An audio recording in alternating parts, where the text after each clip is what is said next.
Account ਨੂੰ monetise ਕਰਨ ਵਾਸਤੇ 10,000 ਫੋਲੋਅਰ ਤੇ 1 ਲੱਖ ਵਿਊਜ਼ ਪਿਛਲੇ 30 ਦਿਨਾਂ ਦੇ ਵਿੱਚ। ਹੁਣ मेरा मोटा टूट चला, हाय मैं थोड़ा सा साह ले ला भाई। हाँ जी, तो बहुत सारे लोग पूछते हैं कि भाई टिकटॉक से जो है ना पैसे कैसे कमाए जाते हैं, टिकटॉक का मोनेटाइज अकाउंट क्या होता है। बहुत सारे क्वेश्चन बार बार मुझे डेली बेस पे टिकटॉक के ऊपर आते हैं, भाई क्या टिकटॉक से वाकई रियल अर्निंग होती है। वैसे तो टिकटॉक से अर्निंग होती है जो लाइव की होती है, लेकिन मोनेटाइजेशन वाला फीचर क्या है, कैसे मोनेटाइज अकाउंट के ऊपर पैसे कैसे कमाए जा सकते हैं। क्योंकि मैं व्लॉगिंग कर रहा हूँ टिकटॉक के ऊपर भी, यूट्यूब के ऊपर भी, ठीक है। तो बहुत सारे लोगों को क्लैरिटी नहीं है इस चीज़ के अंदर, वो बार बार पूछते हैं कि वाकई पैसे कमाए जाते हैं या नहीं। तो ये हकीकत है, पैसे वाकई कमाए जाते हैं, ठीक है। तो माँ जी ने बहुत सारे कमेंट रीड किए। हाँ जी बेबे जी, वीडियो बना दिए, फिर दस दिए सारे दस दो। ਬੇਬੇ ਕਹਿੰਦੀ ਹਾਂਜੀ ਕਿਸੇ ਦਾ ਭਲਾ ਹੋ ਜਾਏਗਾ, ਕਿਸੇ ਦਾ ਭਲਾ ਹੋ ਜਾਏਗਾ। ਬੇਬੇ ਕਹਿੰਦੀ ਕਿ ਜੀ ਮੈਂ ਪਹਿਲੇ ਇੱਕ ਸ਼ਾਰਟ ਜੀ ਵੀਡੀਓ ਦਿੱਤੀ ਸੀ ਕਾਫੀ ਕੋਈ 2-3 ਮੰਥ ਪਹਿਲੇ, ਲੇਕਿਨ ਜਿਹੜਾ ਨਾ ਬੇਬੇ ਕਹਿੰਦੀ ਕਿ ਕਾਫੀ ਜ਼ਿਆਦਾ ਬੱਚਿਆਂ ਦੇ ਬਾਰ-ਬਾਰ ਜਿਹੜਾ ਨਾ ਇੱਕ ਹੀ ਮੈਸੇਜ ਆਉਂਦੇ ਨੇ ਕਿ भाई टिकटॉक से अर्निंग क्या वाकई होती है, आपको सैलरी आती है नहीं आती, ठीक है। तो क्या सीन है, मेरी कितनी सैलरी आई है इस मंथ की टिकटॉक की, वो इंशाल्लाह कल वाले व्लॉग में सारा कुछ बताऊंगा डिटेल में। लेकिन आज वाले व्लॉग में चलो ये डिस्कस कर लेते हैं। एक छोटा सा व्लॉग होगा बस, इसमें ज़्यादा कोई लंबी चौड़ी बातें नहीं, क्योंकि मैं कोई ट्विटर तो हूँ नहीं, ना मैंने कोई मंजन फक्की चूरन बेचना है इधर। जैसे यूट्यूब के ऊपर आप सर्च करोगे तो बड़ा टिकटॉक से पैसे कमाएं, ठीक है। लेकिन वो वीडियो पूरी देख लो कि थंबनेल के ऊपर ही पैसे कमा सकते हो, थंबनेल के आगे जाओगे तो आगे कुछ भी नहीं पड़ा हो कि पैसे कैसे कमाए जाते हैं, क्या सीन है, ब्ला ब्ला एक्सेट्रा। तो चलो टिकटॉक की बात कर लेते हैं। हाँ जी, टिकटॉक से वैसे ही कमाए पैसे जाते हैं जैसे यूट्यूब से आप लोग पैसे कमाते हैं, ठीक है। व्लॉगिंग करके टिकटॉक भी रियल है, ठीक है, अर्निंग होती है टिकटॉक के ऊपर। लेकिन टिकटॉक का सबसे पहला पॉइंट, पाकिस्तानी अकाउंट मोनेटाइज नहीं होता। जो अकाउंट मोनेटाइज होता है उसके ऊपर पैसे मिलते हैं, जो अकाउंट मोनेटाइज नहीं होता उसके ऊपर आपको पैसे नहीं मिलते। ਅੱਜ ਦੇ ਵਲੌਗ ਦਾ ਨਾਮ ਵੀ ਆਪਣਾ ਜਿਸ ਤਰ੍ਹਾਂ ਮਿਸਟਰ ਪਤਲੂ ਨੇ ਰੱਖਿਆ ਨਾ ਘੁੰਮਣ ਘੇਰੀ ਵਲੌਗ, ਤੇ ਆਪਣਾ ਵੀ ਘੁੰਮਣ ਘੇਰੀ ਹੈ, ਕਿਉਂਕਿ ਐਸੇ ਬਹਾਨੇ ਵਾਕ ਵੀ ਹੋ ਜਾਏਗੀ ਥੋੜੀ ਜੀ, ਤੇ ਘੁੰਮਣ ਘੇਰੀਆਂ ਕਰਦੇ ਕਰਦੇ ਜਿਹੜਾ ਨਾ ਆਪਣਾ ਵਲੌਗ ਵੀ ਬਣ ਜਾਏਗਾ। ਤੇ ਜੀ ਟਿਕਟੌਕ ਦਾ ਮੋਨੇਟਾਈਜ਼ ਅਕਾਊਂਟ ਕਿੱਥੋਂ ਬਣਦਾ। ਮੋਨੇਟਾਈਜ਼ ਅਕਾਊਂਟ ਆਪਣਾ USA ਦਾ ਅਕਾਊਂਟ ਮੋਨੇਟਾਈਜ਼ ਹੁੰਦਾ, ਠੀਕ ਹੈ, UK ਦਾ ਅਕਾਊਂਟ ਮੋਨੇਟਾਈਜ਼ ਹੁੰਦਾ, ਕੈਨੇਡਾ ਦਾ ਅਕਾਊਂਟ ਮੋਨੇਟਾਈਜ਼ ਹੁੰਦਾ, ਜਰਮਨੀ ਦਾ ਅਕਾਊਂਟ ਮੋਨੇਟਾਈਜ਼ ਹੁੰਦਾ, ਆਸਟ੍ਰੇਲੀਆ ਦਾ ਅਕਾਊਂਟ ਮੋਨੇਟਾਈਜ਼ ਹੁੰਦਾ। ਉਸ ਤੋਂ ਬਾਅਦ ਯੂਰਪੀਅਨ ਕੁਝ ਹੋਰ ਵੀ ਕੰਟਰੀ ਨੇ, ਲੇਕਿਨ ਇਹ ਕਿ ਤੁਸੀਂ ਗੂਗਲ ਕਰ ਲੈਣਾ, ਤੁਹਾਨੂੰ ਪਤਾ ਚੱਲ ਜਾਏਗਾ ਯੂਰਪੀਅਨ ਕਿਹੜੇ ਯੂਰਪ ਦੇ ਅੰਦਰੋਂ ਕਿਹੜੀ ਲੋਕੇਸ਼ਨ ਆਉਂਦੀ। ਟੋਟਲ ਓਵਰਆਲ ਮੇਰੇ ਖਿਆਲ ਨਾਲ ਕੋਈ 12-14 ਮੁਲਕ ਨੇ ਜਿੱਥੇ ਅਜੇ ਤੱਕ ਮੋਨੇਟਾਈਜੇਸ਼ਨ ਔਨ ਹੋਈ ਹੈ। ਮੇਰੀ ਬਾਂਹ ਕੱਢ ਗਈ, ਹਾਏ ਸਾਧ ਵਾਲਾ ਨਹੀਂ, ਆਪਾਂ ਕਰਾਂਗੇ ਕੋਈ ਨਹੀਂ ਜੱਟਾ ਕਰਾਂਗੇ। ਕਿੰਨੇ ਮਿੰਟ ਦਾ ਹੋ ਗਿਆ ਓਏ, ਹਜੇ ਤੇ 2.5 ਮਿੰਟ ਹੋਏ ਨੇ ਸਾਰੇ। ਅੱਛਾ ਜੀ, ਹੁਣ ਤੁਸੀਂ ਇਹਨਾਂ ਚੋਂ ਕਿਸੇ ਵੀ ਮੁਲਕ ਦਾ ਅਕਾਊਂਟ ਬਣਾ ਲਿਆ। ਹੁਣ ਅਕਾਊਂਟ ਬਣਾਉਣ ਵਾਸਤੇ ਤੁਸੀਂ ਕੀ ਕਰਨਾ ਹੈ, ਕਿਉਂਕਿ ਤੁਸੀਂ ਤੇ ਪਾਕਿਸਤਾਨ 'ਚ ਬੈਠੇ ਹੋ ਜਾਂ ਤੁਸੀਂ ਇੰਡੀਆ 'ਚ ਬੈਠੇ ਹੋ, ਇੰਡੀਆ 'ਚ ਵੀ ਟਿਕਟੌਕ ਬੰਦ ਹੈ, ਠੀਕ ਹੈ। ਹੁਣ ਤੁਸੀਂ ਪਾਕਿਸਤਾਨ 'ਚ ਬੈਠੇ ਹੋ, ਹੁਣ ਤੁਸੀਂ ਮੋਨੇਟਾਈਜ਼ ਅਕਾਊਂਟ ਕਿੱਦਾਂ ਬਣਾ ਸਕਦੇ ਹੋ, ਠੀਕ ਹੈ। ਅਗਰ ਤੁਹਾਡਾ ਕੋਈ ਯਾਰ ਸੱਜਣ ਬੇਲੀ ਦੋਸਤ ਬਾਹਰ ਹੈ ਤਾਂ ਤੁਸੀਂ ਉਹਨਾਂ ਕੋਲ ਅਕਾਊਂਟ ਬਣਵਾ ਸਕਦੇ। ਅਗਰ ਤੁਹਾਨੂੰ ਅਕਾਊਂਟ ਬਣਾਉਣ ਵਾਸਤੇ ਤੁਹਾਡਾ ਕੋਈ ਲਿੰਕ ਨਹੀਂ ਹੈ, ਤੁਸੀਂ ਨਹੀਂ ਬਣਾ ਸਕਦੇ, ਤੇ ਫਿਰ ਅਸਦ ਬਾਈ ਨੇ ਜਿਨ੍ਹਾਂ ਕੋਲ ਅਕਾਊਂਟ ਮੈਂ ਬਣਾਇਆ ਸੀ ਉਹ ਸਰਵਿਸਿਜ਼ ਦਿੰਦੇ ਨੇ, ਠੀਕ ਹੈ, ਉਹਨਾਂ ਕੋਲੋਂ ਤੁਸੀਂ ਅਕਾਊਂਟ ਬਣਵਾ ਸਕਦੇ ਹੋ। ਉਹਨਾਂ ਦਾ ਮੈਂ ਨੰਬਰ ਰਿਪੀਟ ਕਰ ਦੇਣਾ, ਤੁਸੀਂ ਇਹ ਨੰਬਰ ਹੈ ਉਹਨਾਂ ਨੂੰ ਕਾਲ ਕਰੋ, ਠੀਕ ਹੈ। ਕਾਲ ਕਰਕੇ ਉਹਨਾਂ ਕੋਲੋਂ ਅਕਾਊਂਟ ਬਣਵਾ ਸਕਦੇ ਜੀ। ਨੰਬਰ ਹੈ ਉਹਨਾਂ ਦਾ ਜੀ 0337 92 36 712। ਅਸਦ ਨਾਮ ਹੈ 0337 92 36 712। ਅਸਦ ਉਹਨਾਂ ਦਾ ਨਾਮ ਹੈ। ਉਹਨਾਂ ਨਾਲ ਰਾਬਤਾ ਕਰਕੇ ਤੁਸੀਂ ਦੱਸਣਾ ਜੀ ਕਿ ਅਸੀਂ ਮਿਨੀ ਫੈਮਿਲੀ ਵੱਲੋਂ ਆਏ ਹਾਂ, ਤਾਂ ਤੁਹਾਨੂੰ ਡਿਸਕਾਊਂਟ ਮਿਲੇਗਾ। ਵੈਸੇ ਉਹ 5,000 ਲੈਂਦੇ ਨੇ, ਲੇਕਿਨ ਫਿਰ ਤੁਹਾਡੇ ਕੋਲ 3,000 ਲੈਣਗੇ, ਠੀਕ ਹੈ। ਅਕਾਊਂਟ ਤੁਹਾਨੂੰ ਬਣਾ ਕੇ ਦੇਣਗੇ, ਤੇ ਬੰਦੇ ਅੱਛੇ ਨੇ, ਕੰਮ ਅੱਛਾ ਕਰਦੇ ਨੇ। ਅਗਰ ਤੁਹਾਡਾ ਕੋਈ ਹੋਰ ਚੈਨਲ ਹੋ ਤਾਂ ਜਿੱਥੋਂ ਮਰਜ਼ੀ ਬਣਵਾ ਸਕਦੇ ਹੋ ਤੁਸੀਂ, ਆਪਾਂ ਨੂੰ ਇਹਦੇ ਨਾਲ ਕੋਈ ਲਿੰਕ ਨਹੀਂ ਹੈ। ਕਿ ਕਿਸੇ ਦੀ ਕਾਪੀ ਨਾ ਕਰੋ, ਗਾਣੇ ਸ਼ਾਣੇ ਦੀ ਵੀਡੀਓ ਨਾ ਬਣਾਓ, 1.5 ਮਿੰਟ ਦੀ ਵੀਡੀਓ ਬਣਾਓ, ਆਪਣੀ ਬੋਲ ਕੇ ਬਣਾਓ, ਆਪਣਾ ਦੱਸੋ ਕਿ ਜੋ ਤੁਸੀਂ ਕਰ ਰਹੇ ਜੇ ਕੰਮ ਕਰ ਰਹੇ ਜਾਂ ਕੋਈ ਕੁਝ ਵੀ ਕਰ ਰਹੇ ਹੋ, ਉਹ ਤੁਸੀਂ ਆਪਣੀਆਂ ਗੱਲਾਂ ਕਰੋ ਆਪਣੀ ਜ਼ੁਬਾਨ ਦੇ ਥਰੂ। ਕਿ ਜੇ ਅਗਰ ਕਿਸੇ ਦੀ ਕਾਪੀ ਕਰੋਗੇ, ਕਿਸੇ ਗਾਣੇ ਤੇ ਬਣਾਓਗੇ, ਫਿਰ ਅਰਨਿੰਗ ਨਹੀਂ ਹੋਊਗੀ, ਨਾ ਕੋਈ ਪੈਸੇ ਮਿਲਣਗੇ। ਪੈਸੇ ਜਿਸ ਤਰ੍ਹਾਂ YouTube ਤੇ ਵੀਡੀਓ ਬਣਾਉਂਦੇ ਜਾਂ ਆਪਣੀ ਵਲੌਗਿੰਗ ਕਰਦੇ, ਉਸ ਤਰ੍ਹਾਂ ਹੀ ਟਿਕਟੌਕ ਦੀ ਵੀ ਕਰੋ। ਕੋਈ ਕੰਮ ਕਰ ਲਓ, ਕਿਚਨ ਦਾ ਕਰ ਲਓ, ਕੱਪੜੇ ਸਿਲਾਈ ਕਰ ਲਓ, ਘਰ ਦੇ ਕੰਮ ਕਰ ਲਓ, ਜੋ ਵੀ ਹੈ, ਲੇਕਿਨ ਆਪਣੇ ਬੋਲ ਕੇ ਆਪਣੀ ਜ਼ੁਬਾਨ ਦਾ ਜਿਹੜਾ ਅੱਗੇ ਕਰੋਗੇ ਫਿਰ ਹੀ ਤੁਹਾਨੂੰ ਪੈਸੇ ਮਿਲਣੇ। ਜਿਹੜੇ ਦੂਸਰਿਆਂ ਦੀ ਕਾਪੀ ਤੇ ਨਹੀਂ ਮਿਲਣਾ ਕੁਝ ਵੀ। ਹੁਣ ਮੈਂ ਤੁਹਾਨੂੰ ਦੱਸਦਾ ਜੀ ਤੁਹਾਨੂੰ ਟਿਕਟੌਕ ਤੋਂ ਜਿਹੜਾ ਨਾ ਪੈਸੇ ਕਿੱਦਾਂ ਆਣਗੇ। ਟਿਕਟੌਕ ਦੇ ਉੱਤੇ ਜੀ ਹੁਣ ਟਿਕਟੌਕ ਦਾ ਕ੍ਰਾਈਟੇਰੀਆ ਅਕਾਊਂਟ ਤੁਹਾਡਾ ਬਣ ਗਿਆ, ਠੀਕ ਹੈ। ਹੁਣ ਅਗਲਾ ਸਟੈਪ ਕੀ ਹੈ? ਫਸਟ ਸਟੈਪ ਤੁਹਾਡਾ ਅਕਾਊਂਟ, ਠੀਕ ਹੈ। ਸੈਕੰਡ ਸਟੈਪ ਹੈ ਤੁਹਾਡੇ ਕੋਲ ਕੋਈ ਫੋਨ ਅੱਛਾ ਹੋਣਾ ਚਾਹੀਦਾ ਜਿੰਦਾ ਰਿਜ਼ਲਟ ਅੱਛਾ ਹੋਵੇ, ਠੀਕ ਹੈ। ਰਿਜ਼ਲਟ ਜਿੰਨੀ ਦੇਰ ਤੱਕ ਤੁਹਾਡੀ ਵੀਡੀਓ ਦੀ ਕੁਆਲਿਟੀ ਅੱਛੀ ਨਹੀਂ ਹੋਏਗੀ, ਤੁਹਾਡਾ ਕੰਟੈਂਟ ਬੂਸਟ ਨਹੀਂ ਕਰੇਗਾ ਟਿਕਟੌਕ, ਠੀਕ ਹੈ। ਹਮੇਸ਼ਾ ਟਿਕਟੌਕ ਕੁਆਲਿਟੀ ਨੂੰ ਪ੍ਰੈਫਰੈਂਸ ਦਿੰਦਾ ਸਭ ਤੋਂ ਜ਼ਿਆਦਾ। ਕੋਈ ਵੀ ਪਲੇਟਫਾਰਮ ਹੈ ਕੁਆਲਿਟੀ ਬੜੀ ਪ੍ਰੈਫਰੈਂਸ ਹੁੰਦੀ ਹੈ, ਠੀਕ ਹੈ। ਹਰ ਸੋਸ਼ਲ ਮੀਡੀਆ ਦੀ ਕੁਆਲਿਟੀ ਤੁਸੀਂ ਉਹਨੂੰ ਵੀਡੀਓ ਦੀ ਅੱਛੀ ਦੇਣੀ ਹੈ, ਠੀਕ ਹੈ। ਹੁਣ ਤੁਹਾਡੇ ਕੋਲ ਅਗਰ ਆਈਫੋਨ ਹੋ ਜਾਵੇ ਤਾਂ ਕਿਆ ਹੀ ਬਾਤ ਹੈ, ਨਾ ਹੋਵੇ ਆਈਫੋਨ, ਠੀਕ ਹੈ, OnePlus ਕਰ ਲਓ। OnePlus ਵੀ ਨਹੀਂ ਕਰ ਸਕਦੇ, ਫਿਰ ਕੋਈ ਐਸਾ ਫੋਨ ਜਿੰਦਾ ਕੈਮਰਾ ਥੋੜਾ ਜਿਹਾ ਅੱਛਾ ਹੋਵੇ, ਠੀਕ ਹੈ। ਅਗਰ ਤੁਹਾਡੇ ਕੋਲ ਅੰਦਰ ਕੋਈ ਅਸੈਸਿਬਿਲਿਟੀ, ਇਸ ਤਰ੍ਹਾਂ ਮੈਂ ਵੇਖੋ ਕਿੰਨੇ ਬਲਬ ਬਾਲੇ ਨੇ, ਉਹ ਬਲਬ ਬਾਲਿਆ, ਇਹ ਕਿੱਡਾ ਬਲਬ ਬਾਲਿਆ, ਇਹ ਉੱਤੇ ਐਲਈਡੀਆਂ ਬਾਲੀਆਂ ਨੇ, ਇਹ ਬਲਬ ਬਾਲਿਆ, ਮੈਂ ਅੰਦਰ ਵਲੌਗ ਰਿਕਾਰਡ ਕਰ ਰਿਹਾ, ਠੀਕ ਹੈ। ਤੇ ਅੰਦਰ ਤੁਹਾਨੂੰ ਫਿਰ ਇਸ ਤਰ੍ਹਾਂ ਖਰਚਾ ਕਰਨਾ ਪਏਗਾ, ਨਹੀਂ ਤੇ ਫਿਰ ਤੁਸੀਂ ਬਾਹਰ ਸੂਰਜ ਦੀ ਰੋਸ਼ਨੀ 'ਚ, ਜਿੱਥੋਂ ਸੂਰਜ ਦੀ ਰੋਸ਼ਨੀ ਪਰਫੈਕਟ ਆ ਰਹੀ ਹੋ। ਮੈਂ ਤੁਹਾਨੂੰ ਥੋੜਾ ਜਿਹਾ ਵਿਊ ਦਿਖਾਣਾ, ਠੀਕ ਹੈ। ਇਹ ਦੇਖਿਆ ਜੀ ਮੇਰਾ ਰਿਜ਼ਲਟ ਕਿੰਨਾ ਚੇਂਜ ਹੋ ਜਾਏਗਾ, ਟੋਟਲੀ ਰਿਜ਼ਲਟ ਚੇਂਜ ਹੋ ਜਾਏਗਾ। ਹੁਣ ਮੈਂ ਆ ਗਿਆ ਗੈਰਾਜ ਦੇ ਵਿੱਚ, ਠੀਕ ਹੈ। ਬਾਹਰੋਂ ਸੂਰਜ ਦੀ ਰੋਸ਼ਨੀ ਪੈ ਰਹੀ ਹੈ, ਚੈੱਕ ਕਰੋ ਰਿਜ਼ਲਟ ਟੋਟਲੀ ਚੇਂਜ ਹੋ ਗਿਆ, ਠੀਕ ਹੈ। ਅੱਗੇ ਬਲਬਾਂ ਦੀ ਰੋਸ਼ਨੀ ਸੀ, ਹੁਣ ਨੈਚੁਰਲ ਹੈ, ਠੀਕ ਹੈ। ਹੁਣ ਮੇਰਾ ਰਿਜ਼ਲਟ ਹੋਰ ਹੈਵੀ ਹੋ ਗਿਆ, ਕੁਆਲਿਟੀ ਹੋਰ ਬਿਹਤਰ ਹੋ ਗਈ, ਕਿਉਂਕਿ ਅੱਗੇ ਬਲਬਾਂ ਦੀ ਇੱਕ ਸਾਈਡ ਤੋਂ ਪੈਣਾ, ਕੁਆਲਿਟੀ ਤੇ ਫੋਕਸ ਕਰਨਾ ਹੈ। ਇਹ ਤੁਹਾਡੀ ਕੁਆਲਿਟੀ ਤੇ ਫੋਕਸ ਹੋ ਗਿਆ। ਹੁਣ ਥਰਡ ਸਟੈਪ ਤੁਹਾਨੂੰ ਮੋਨਟਾਈਜ਼ ਦਾ ਕ੍ਰਾਈਟੇਰੀਆ ਕੀ ਹੈ, ਤੁਹਾਨੂੰ ਚਾਹੀਦੇ ਨੇ 10,000 ਫੋਲੋਵਰ ਤੇ 1 ਲੱਖ ਵਿਊਜ਼। ਅਕਾਊਂਟ ਨੂੰ ਮੋਨਟਾਈਜ਼ ਕਰਨ ਵਾਸਤੇ 10,000 ਫੋਲੋਵਰ ਤੇ 1 ਲੱਖ ਵਿਊਜ਼ ਪਿਛਲੇ 30 ਦਿਨਾਂ ਦੇ ਵਿੱਚ। ਹੁਣ ਮੇਰਾ ਮੋਢਾ ਟੁੱਟ ਚੱਲਾ, ਹਾਏ ਮੈਂ थोड़ा सा साह ले ला भाई। A few moments later. अब आपने सबसे पहला स्टेप करना है, ठीक है। अकाउंट आपका बन गया, ठीक है। आपके 10,000 फॉलोवर हो गए, 1 लाख व्यूज़ पूरे हो गए, ठीक है। अब आपने मोनेटाइज के लिए अप्लाई करना है। अब अकाउंट बनाते टाइम भी एक चीज़ याद रखनी है आपने कि अकाउंट बनाते टाइम आपने वो वाला अपना डेट ऑफ बर्थ देनी है जो आपके ID कार्ड के ऊपर हो, ठीक है। क्योंकि वेरिफिकेशन आपको करनी पड़ती है मोनेटाइजेशन के दौरान, ठीक है। जो वेरिफिकेशन करनी उसमें आपका पासपोर्ट लगता है, या तो पासपोर्ट दोगे आप, या अपना नेशनल ID कार्ड दोगे, या अपना ड्राइविंग लाइसेंस दोगे, ठीक है। और डेट ऑफ बर्थ का इशू बनता है अगर आपने डेट ऑफ बर्थ गलत डाली हो, क्योंकि उन्होंने डॉक्यूमेंट स्कैन करने होते हैं ओरिजिनल, ठीक है। तो डेट ऑफ बर्थ जब अकाउंट बनवाना है तो हमेशा वही देनी है जो आपकी original actual date of birth है, ठीक है। अब जी आपका अकाउंट बन गया, अकाउंट मोनेटाइज भी हो गया, ठीक है। मोनेटाइज भी हो गया, उसका क्राइटेरिया पूरा हो गया आपका। अब आपको अर्निंग कैसे शुरू होगी? जब अकाउंट आपका मोनेटाइज हो जाए उससे पहले तो आप जोन सी मर्जी वीडियो डाली जो आपको कुछ नहीं मिलने वाला, ठीक है। जिस दिन आपका अकाउंट मोनेटाइज हो गया, आपने उसकी वेरिफिकेशन कर दी, ठीक है, उस दिन से आपको फिर अर्निंग शुरू होगी। अर्निंग किस चीज़ पर शुरू होगी? 60 सेकंड से लंबी वीडियो होनी चाहिए।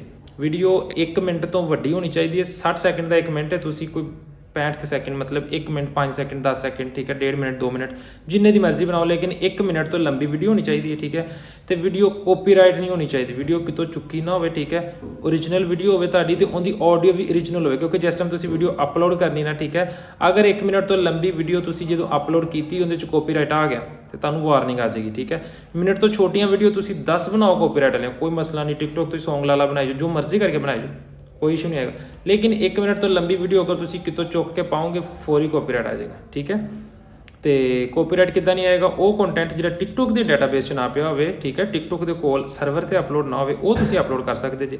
हाँ तुम इस तरह भी कर सकते जे, होर बहुत सारे ट्रिक ने। इस तरह फेसबुक के मल्टीपल पेजेस ने, अगर तुम खुद कैमरा शायद जो तुम कैमरे के सामने नहीं आना चाहते, फेसबुक के पेजों तो वीडियो चुक सकते जो। बड़िया चाइना दी वीडियो ने, गोरियां दी वीडियो, ठीक है, जिहड़ियां टिकटॉक ते अवेलेबल नहीं होंदियां, या कुछ ऐसी वीडियो होंदी टिकटॉक ते शॉर्ट वीडियो अवेलेबल होंदी, मतलब 20 सेकंड 30 सेकंड की, ठीक है।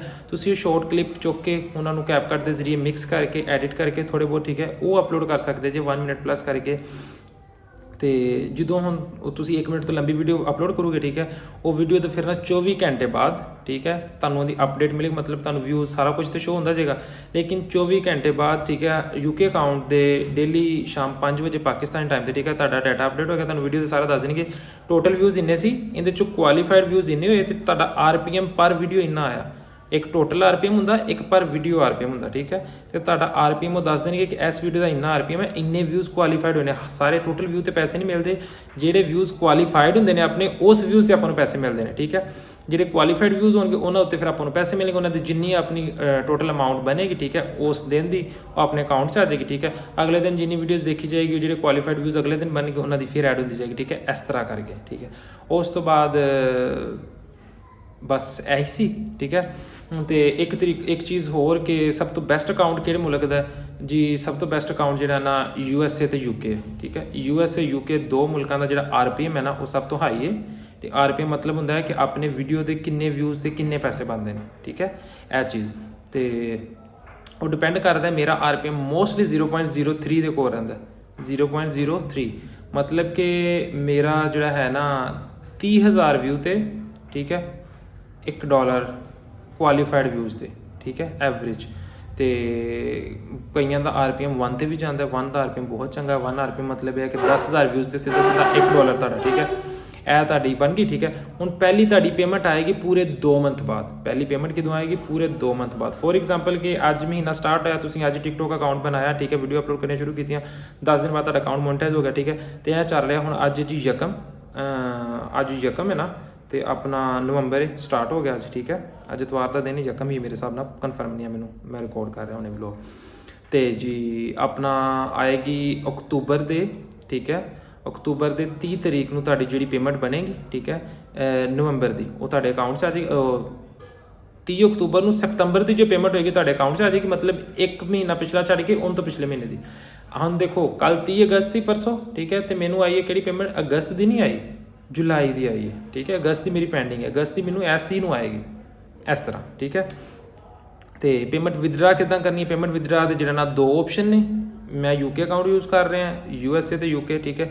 USA ਅਕਾਊਂਟ ਹੋਏਗਾ ਤੇ USA ਅਕਾਊਂਟ ਦੇ ਅੰਦਰ ਬਾਬਾ ਜੀ ਤੁਹਾਡਾ ਆਏਗਾ USA ਬੈਂਕ ਐਡ ਕਰ ਸਕਦੇ ਤੁਸੀਂ, ਜਾਂ ਫਿਰ ਤੁਸੀਂ ਐਡ ਕਰ ਸਕਦੇ ਜੀ ਪੇਪਾਲ। ਤੇ UK ਦੇ ਵਿੱਚ UK ਬੈਂਕ ਐਡ ਕਰ ਸਕਦੇ, ਜਾਂ ਤੁਸੀਂ ਐਡ ਕਰਦੇ ਜੀ ਪੇਪਾਲ, ਠੀਕ ਹੈ। ਪੇਪਾਲ ਦੀ ਅਗਰ ਅਵੇਲੇਬਿਲਿਟੀ ਤੁਹਾਡੇ ਕੋਲ ਨਹੀਂ ਹੈ ਤੇ ਠੀਕ ਹੈ, ਤੁਸੀਂ ਕਿਸੇ ਨਾਲ ਰਾਬਤਾ ਕਰ ਸਕਦੇ ਜੀ, ਠੀਕ ਹੈ। ਅਗਰ ਕੋਈ ਨਾ ਮਿਲੇ ਇਸ ਤਰ੍ਹਾਂ ਤੇ ਫਿਰ ਜਿਨ੍ਹਾਂ ਦੇ ਥਰੂ ਮੈਂ ਕਢਵਾ ਰਿਹਾ, ਤੁਸੀਂ ਮੇਰੇ ਨਾਲ ਰਾਬਤਾ ਕਰ ਲਿਆ ਜੀ, ਕਮੈਂਟ ਸੈਕਸ਼ਨ 'ਚ ਕਰ ਲਿਆ ਜੀ। ਆਪਾਂ ਉਹ ਇੰਸਟਾਗ੍ਰਾਮ ਮੇਰਾ ਨਾਲ ਲਿੰਕ ਹੈ, ਇੰਸਟਾ 'ਤੇ ਜਾ ਕੇ ਮੈਨੂੰ ਮੈਸੇਜ ਕਰ ਦਿਆ ਜੀ। ਤੇ ਇਨਸ਼ਾਅੱਲਾ ਮੇਰੀ ਕੋਸ਼ਿਸ਼ ਹੋਏਗੀ ਕਿ ਮੈਂ ਰਿਪਲਾਈ ਕਰਾਂ, ਕਿਉਂਕਿ ਮੈਂ ਇੰਸਟਾ 'ਤੇ ਸਭ ਨੂੰ ਰਿਪਲਾਈ ਕਰਦਾ। ਤੇ ਜਿਹੜਾ ਹੈ ਨਾ ਮੇਰੇ ਕੋਲ ਜੋ ਹੋ ਸਕਿਆ ਬਾਈ ਹਾਜ਼ਰ ਹੈ, ਠੀਕ ਹੈ। ਤੇ ਇਹ ਸੀ ਛੋਟਾ ਜਿਹਾ ਵਲੌਗ। ਇੱਦਾਂ ਟਿਕਟੋਕ ਤੋਂ ਪੈਸੇ ਕਮਾਏ ਜਾਂਦੇ ਨੇ ਤੇ ਬਾਬਾ ਜੀ ਕੋਸ਼ਿਸ਼ ਕਰੋ, ਠੀਕ ਹੈ। ਇਨਸ਼ਾਅੱਲਾ ਤੁਸੀਂ ਇੱਕ ਪਾਰਟ ਟਾਈਮ ਇਨਕਮ ਸਮਝ ਕੇ ਕਰ ਲਓ ਇਹਨੂੰ, ਫੁੱਲ ਟਾਈਮ ਸ਼ੁਰੂ 'ਚ ਨਾ ਕਰੋ, ਕਿਉਂਕਿ ਤੁਹਾਨੂੰ ਨਾ ਜਨਰੇਟ ਹੋਵੇ ਤੁਸੀਂ ਅਗਲੇ ਤੋਂ ਵੀ ਜਾਓ।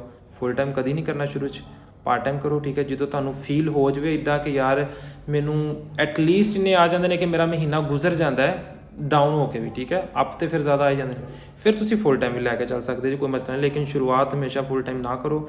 ਇਹ ਨਾ ਹੋਵੇ ਤੁਸੀਂ ਆਪਣੀ ਜੋਬ ਕਰ ਰਹੇ, ਅਗਰ ਕੋਈ ਜੋਬ ਨਹੀਂ ਕਰ ਰਿਹਾ ਤੇ ਉਹ ਕਰੇ 100 ਬਿਸਮਿਲ੍ਲਾ। ਲੇਕਿਨ ਅਗਰ ਕੋਈ ਜੋਬ ਕਰ ਰਿਹਾ, ਉਹਦੇ ਘਰ ਦਾ ਸਰਕਟ ਉਹਦੇ 'ਤੇ ਚੱਲ ਰਿਹਾ, ਤੇ ਫਿਰ ਮੈਂ ਕਦੀ ਨਹੀਂ ਕਹਾਂਗਾ ਕਿ ਤੁਸੀਂ ਇਹਨੂੰ ਫੁੱਲ ਟਾਈਮ ਲੈ ਕੇ ਚੱਲੋ, ਇਹਨੂੰ ਪਾਰਟ ਟਾਈਮ ਲੈ ਕੇ ਚੱਲੋ ਤੇ ਫਿਊਚਰ 'ਚ ਫੁੱਲ ਟਾਈਮ ਦਾ ਗੋਲ ਬਣਾਓ, ਠੀਕ ਹੈ। ਇਹ ਬਸ ਹੈ ਸੀ ਸਾਰਾ ਅੱਜ ਦਾ। ਤੇ ਉਮੀਦ ਹੈ ਕਿ ਤੁਹਾਨੂੰ ਵੀਡੀਓ ਅੱਛੀ ਲੱਗੀ ਹੋਏਗੀ। ਵੀਡੀਓ ਅੱਛੀ ਲੱਗੀ ਹੋਈ ਤੇ ਚੈਨਲ ਨੂੰ ਸਬਸਕ੍ਰਾਈਬ ਕਰਕੇ ਬੈਲ ਆਈਕਨ ਪ੍ਰੈਸ ਕਰਕੇ ਤੇ ਜਿਹੜਾ ਕਮੈਂਟ ਸੈਕਸ਼ਨ ਦੇ ਵਿੱਚ ਕੋਈ ਪਿਆਰਾ ਜਿਹਾ ਇੱਕ ਕਮੈਂਟ ਕਰ ਦਿਆ ਜੀ, ਠੀਕ ਹੈ। ਵੀਡੀਓ ਨੂੰ ਲਾਈਕ ਵੀ ਕਰ ਦਿਆ ਜੀ, ਤੇ ਬਾਕੀ ਉਹਨਾਂ ਯਾਰਾਂ ਦੋਸਤਾਂ ਨੂੰ ਸ਼ੇਅਰ ਕਰ ਦਿਆ ਜੀ ਜਿਹੜੇ ਪੁੱਛਦੇ ਨੇ, ਜਿਨ੍ਹਾਂ ਨੂੰ ਨਹੀਂ ਪਤਾ, ਠੀਕ ਹੈ। ਬਾਕੀ ਹੋਰ ਤੇ 500 ਵੀਡੀਓ ਆ ਜਾਣਗੀਆਂ, ਨਾਲ ਹੀ ਤੁਸੀਂ ਟਿਕਟੋਕ 'ਤੇ ਸਰਚ ਕਰੋਗੇ ਕਿ ਟਿਕਟੋਕ ਸੇ ਪੈਸੇ ਕੈਸੇ ਕਮਾਏ, ਠੀਕ ਹੈ, ਆ ਜਾਣਗੇ। ਟਿਕਟੋਕ ਦਾ ਇੱਕ ਨਵਾਂ ਫੀਚਰ ਵੀ ਆ ਗਿਆ ਪ੍ਰੋਮੋਟ ਦਾ, ਠੀਕ ਹੈ। ਅਗਰ ਤੁਹਾਡੀ ਵੀਡੀਓਜ਼ ਨਹੀਂ ਚੱਲ ਰਹੀਆਂ, ਤੁਹਾਡੇ ਕੋਲ ਪੈਸੇ ਹੈ ਨੇ, ਠੀਕ ਹੈ, ਤੁਸੀਂ ਕਹਿੰਦੇ ਚਲੋ ਯਾਰ ਥੋੜ੍ਹੇ ਜਿਹੇ ਪੈਸੇ ਲਾ ਦੇਣੇ, 2 ਮੈਥਡ ਹੁੰਦੇ ਨੇ। ਇੱਕ ਤਾਂ ਤੁਸੀਂ ਕਿਸੇ ਇਨਫਲੂਐਂਸਰ ਨੂੰ ਦੇ ਦਿੰਦੇ ਜੇ ਜਿੰਦਾ ਅਕਾਊਂਟ ਰਹਿ ਕੇ ਉਹ ਤੁਹਾਡੀ ਵੀਡੀਓ ਬਣਾ ਦੇਗਾ, ਉੱਧਰੋਂ ਆਡੀਅנס ਆ ਜਾਏਗੀ। ਦੂਸਰਾ ਹੈ ਕਿ ਤੁਸੀਂ ਵੀਡੀਓ ਅਪਲੋਡ ਕਰਕੇ, ਠੀਕ ਹੈ, ਉਹ ਜਿਹੜੇ 3 ਡੋਟ ਸਾਈਡ 'ਤੇ ਆਉਂਦੇ ਨੇ ਉਹਨਾਂ 'ਤੇ ਕਲਿੱਕ ਕਰੋਗੇ, ਥੱਲੇ ਸਕਰੋਲ ਕਰੋਗੇ ਥੋੜ੍ਹਾ ਜਿਹਾ, ਥੱਲੇ ਪ੍ਰਮੋਟ ਦਾ ਆਏਗਾ, ਇਸ ਤਰ੍ਹਾਂ ਅੱਗ ਜੀ ਬਣੀ ਹੋਏਗੀ, ਠੀਕ ਹੈ। ਪ੍ਰਮੋਟ 'ਤੇ ਕਲਿੱਕ ਕਰੋਗੇ, ਠੀਕ ਹੈ। ਉੱਥੇ ਜਾ ਕੇ ਤੁਹਾਨੂੰ ਪੁੱਛੇਗਾ ਕਿ ਕਿਹੜੀ ਏਜ ਫੈਕਟਰ ਨੂੰ ਪ੍ਰਮੋਟ ਕਰਨਾ, ਤੁਹਾਡੀ ਵੀਡੀਓ ਕਿੰਨਾ ਵਾਸਤੇ ਆ, ਫੀਮੇਲ ਵਾਸਤੇ, ਮੇਲ ਵਾਸਤੇ, ਕੀ ਏਜ ਹੈ ਵੇਖਣ ਲੈਣ ਦੀ, ਠੀਕ ਹੈ, ਕੀ ਉਹਨਾਂ ਦਾ ਇੰਟਰਸਟ ਹੈ। ਉਸ ਤੋਂ ਬਾਅਦ ਜੀ ਤੁਸੀਂ ਕਿੰਨੇ ਪੈਸੇ ਲਾਣੇ ਨੇ ਪ੍ਰਮੋਟ ਕਰਨ ਵਾਸਤੇ, ਠੀਕ ਹੈ, ਇਹਨੂੰ ਤੁਹਾਨੂੰ ਦੱਸ ਦੇਗਾ। ਜੇਕਰ ਤੁਸੀਂ ਕਹੋਗੇ ਨਾ ਮੈਂ 5 ਪਾਉਂਡ ਲਾ ਰਿਹਾ, ਤੁਹਾਨੂੰ ਦੱਸ ਦੇਗਾ 5 ਪਾਉਂਡ ਤੁਹਾਨੂੰ ਇੰਨੇ ਵਿਊਜ਼ ਐਸਟੀਮੇਟ ਆ ਜਾਣਗੇ, ਠੀਕ ਹੈ। ਤੁਸੀਂ ਕਰ ਸਕਦੇ ਜੀ। ਮੈਂ ਪਰਸੋਂ ਚੌਥ ਇੱਕ ਵੀਡੀਓ ਕੀਤੀ ਸੀ ਆਪਣੇ ਬਿਜ਼ਨਸ ਅਕਾਊਂਟ 'ਤੇ ਦੂਸਰੇ 'ਤੇ, ਤੇ ਉਹਦੇ ਉੱਤੇ ਅਸੀਂ 20 ਪਾਉਂਡ ਸਪੈਂਡ ਕੀਤੇ। ਅਸੀਂ ਟੈਸਟਿੰਗ ਕਰ ਰਹੇ ਸੀ, 20 ਪਾਉਂਡ ਸਪੈਂਡ ਕੀਤੇ। 20 ਪਾਉਂਡ ਦੇ ਵਿੱਚ ਸਾਨੂੰ ਕੋਈ ਪੌਣੇ 2 ਲੱਖ ਜਿਹੜਾ ਨਾ ਵਿਊਜ਼ ਮਿਲੇ ਉਹਦੇ 'ਤੇ। ਮਤਲਬ ਅਸੀਂ ਤੇ ਉਹ ਕਾਰੋਬਾਰ ਦੇ ਵਾਲੇ ਨਾਲ ਕਰ ਰਹੇ ਸੀ ਨਾ, ਠੀਕ ਹੈ। ਵੈਸੇ ਇਸ ਅਕਾਊਂਟ 'ਤੇ ਸਾਰੇ ਓਰੀਜਨਲੀ ਮਿਨੀ ਫੈਮਿਲੀ ਵਾਲੇ 'ਤੇ ਓਰੀਜਨਲ ਵਿਊਜ਼ ਨੇ, ਕਿਉਂਕਿ ਮੈਂ ਤੇ ਪੈਸੇ ਕਮਾ ਰਿਹਾ ਇਹਦੇ 'ਤੇ ਮੈਂ ਲਾਣੇ ਥੋੜ੍ਹੇ ਨੇ, ਉਹਦੇ ਬਿਜ਼ਨਸ ਅਕਾਊਂਟ ਦੂਸਰੇ 'ਤੇ, ਠੀਕ ਹੈ। ਤੇ ਬਸ ਇਹੀ ਠੀਕ ਹੈ। ਹੋਰ ਅਗਰ ਤੁਸੀਂ ਬਾਬਾ ਜੀ ਕੋਈ ਫਰਨੀਚਰ ਪਰਚੇਜ਼ ਕਰਨਾ ਚਾਹੁੰਦੇ ਜੇ ਪੂਰੇ ਯੂਰਪ ਦੇ ਅੰਦਰ ਜਾਂ UK ਦੇ ਅੰਦਰ, ਠੀਕ ਹੈ, ਆਈ ਸਲੀਪ ਦੀ ਆਪਣੀ ਵੈਬਸਾਈਟ ਹੈ, ਗੂਗਲ 'ਤੇ ਜਾਓ, ISLEEP.com। ਫਰਨੀਚਰ ਦੇਖੋ ਜਾ ਕੇ, ਬੜੇ ਮਜ਼ੇ ਦਾ ਫਰਨੀਚਰ ਹੈ, ਠੀਕ ਹੈ। ਆਪਣੇ ਕੋਲ ਜਿਹੜਾ ਨਾ ਬੈੱਡ ਬੜੇ ਪਿਆਰੇ ਨੇ, ਠੀਕ ਹੈ, ਸੋਫੇ ਬੜੇ ਪਿਆਰੇ ਨੇ, ਕਲੀਨ ਨੇ, ਬਥੇਰੀਆਂ ਚੀਜ਼ਾਂ ਨੇ, ਜਾ ਕੇ ਦੇਖੋ। ਤੇ ਇਸ ਟਾਈਮ ਡਿਸਕਾਊਂਟ ਵੀ ਚੱਲ ਰਿਹਾ, ਠੀਕ ਹੈ, ਫਲੈਟ 25% ਵੀ ਚੱਲ ਰਿਹਾ, 30% ਵੀ ਚੱਲ ਰਿਹਾ, ਕਾਫੀ ਸਾਰੇ ਪ੍ਰੋਡਕਟ ਹੁੰਦੇ, ਠੀਕ ਹੈ। ਅਗਰ ਕੋਈ ਪਸੰਦ ਆਉਂਦੀ ਹੈ ਤੇ ਡਿਲੀਵਰੀ ਹੈ ਯੂਰਪ ਦੇ ਅੰਦਰ ਤੇ UK ਦੇ ਅੰਦਰ, ਠੀਕ ਹੈ। ਤੇ ਜਾ ਕੇ ਇੰਜੋਏ ਕਰੋ। ਇਨਸ਼ਾਅੱਲਾ ਮਿਲਦੇ ਹਾਂ ਸੁਬਾਹ ਇੱਕ ਨਵੇਂ ਵਲੌਗ ਦੇ ਵਿੱਚ। ਭਰਾ ਨੂੰ ਦਿਓ ਇਜਾਜ਼ਤ। ਅੱਲਾ ਹਾਫਿਜ਼, ਬਾਏ ਬਾਏ। ਆਹਾ।